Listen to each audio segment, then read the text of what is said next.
Here's a quick tutorial on Kaltura.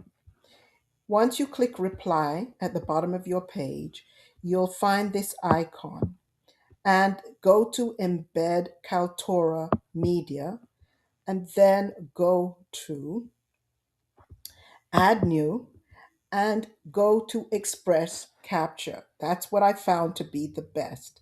This works best on a laptop or a computer with a webcam.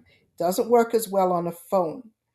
And once you've clicked on Express Capture, enable your video, enable your camera, you should be able to record your video that way. If it's not working for you, I suggest using YouTube instead. Please do not use your phone and then upload a link from your phone, because that means that your classmates and I have to download the video to watch it. So the best thing to use is Kaltura or YouTube. All right. I'm looking forward to seeing your videos.